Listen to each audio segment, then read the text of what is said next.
Bem-vindo ao Vale Sombrio, o canal onde mistérios antigos e histórias sobrenaturais ganham vida. Hoje, contaremos a terrível história da sacerdotisa de Amon-Ra, cujo caixão amaldiçoado trouxe desgraças e fatalidades para todos que ousaram perturbá-lo. Prepare-se para sentir arrepios e mergulhar em um passado assombrado. Mas antes de começarmos, deixe seu like e inscreva-se no canal para não perder nenhum conto sombrio. Num dos cantos da segunda sala egípcia, no British Museum, está depositado o sarcófago de uma múmia de uma egípcia desconhecida, que viveu em Tebas há 35 séculos. Tem as longas mãos cruzadas no peito, e os seus grandes olhos negros fixam-se de uma maneira esquisita. Vê-se que o invólucro da múmia é um fino espécime artístico da 18ª dinastia, mas, como está encostada a uma das paredes da sala, no meio de outras,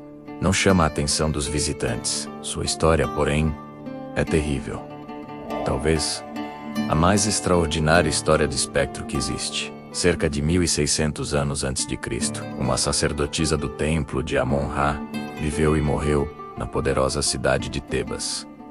É possível que pertencesse à família real. Aparece como tendo pertencido à alta categoria, mas do seu nome e vida nada se sabe. Não há dúvida que seu corpo foi embalsamado, com todo o cuidado que os egípcios dispensavam principalmente as sacerdotisas. Depois de colocado num caixão de madeira, foi depositado no cemitério dos sacerdotes e sacerdotisas do templo. Havia o máximo cuidado de ocultar o lugar do cemitério porque embalsamavam o corpo como se o conservassem para a vida eterna, e a sacerdotisa ficou em paz por muitos séculos, até que foi roubada por um bando de saltadores árabes. Há 60 anos o seu corpo foi despojado do seu caixão e desapareceu. Há cerca de 60 anos um grupo de 6 amigos subiu o Nilo.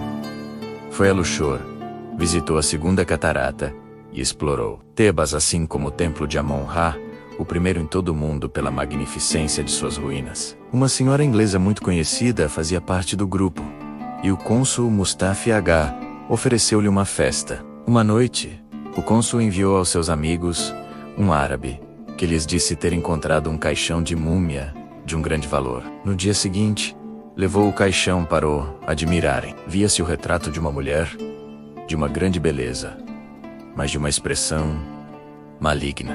O caixão foi comprado por um dos do grupo, Mr. D, que concordou em fazer uma rifa para ver qual ficaria com o tesouro. E a sorte caiu em um amigo, que trataremos por Mr. W. Começou então uma série de fatalidades, que nunca cessaram, desde que o caixão foi encontrado entre milhares de outras relíquias semelhantes. Voltando nesse dia do passeio, um dos companheiros disparou a espingarda, sem saber como, e feriu um dos criados no braço, que teve de ser cortado. O outro, antes de um ano, morreu na miséria. O terceiro foi fuzilado. O antigo dono do caixão da múmia, chegando ao Cairo, perdeu grande parte da fortuna e morreu pouco depois. A sacerdotisa de Amon-Ra mostrava o seu descontentamento de uma maneira evidente. Quando o caixão chegou a Londres, foi oferecido por seu dono, Mr. W, a uma irmã casada, que residia apenas de Londres. Logo a desgraça começou no casal.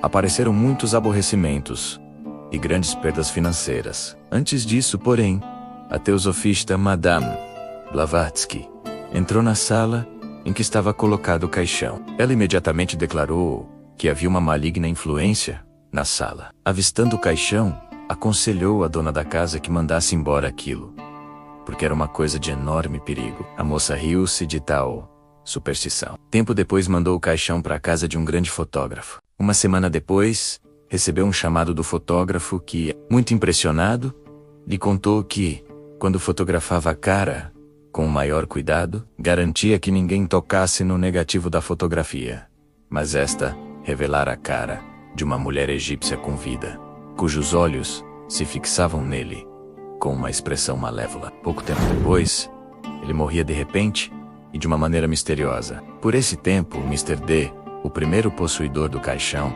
ouvindo estas histórias, aconselhou a que o mandasse para British Museum. O cocheiro que o transportou morreu uma semana depois, e o seu ajudante sofreu um sério desastre. Todas estas histórias foram verificadas e recolhidas provas irrefutáveis de todos que foram vítimas da fúria e vingança da sacerdotisa pelo falecido Mr. B. Fletcher Robinson. Ele contou-nos a história como acabamos de relatá-la e declarou-nos que todos os fatos são absolutamente autênticos. Ele próprio pensou que uma vez o caixão chegado ao museu, instalado num lugar de honra, terminasse a série de fatalidades, porque ele escreveu: talvez esta sacerdotisa só use o seu poder contra os que a mostram à luz do dia ou aguardam numa sala reservada. Mas agora que ela se acha entre rainhas e princesas, talvez ela não faça mais uso do seu poder maligno. A senhora Street Hill, porém, que leu isto em Londres, verificou que, pouco depois de Mr. Fletcher Robinson relatar os fatos, ele também morreu, ainda moço, 36 anos, depois de uma curta doença. Terá se acalmado a sacerdotisa de Amon-Ra, e assim termina a história da sacerdotisa de Amon-Ra. Será que sua fúria finalmente cessou? Ou ainda paira entre nós, silenciosa, observando cada movimento? Se você sentiu o arrepio desta história, deixe seu like, compartilhe com amigos que adoram o mistério, e inscreva-se no Vale Sombrio para mais relatos de terror e sobrenatural. Até a próxima, se tiver coragem.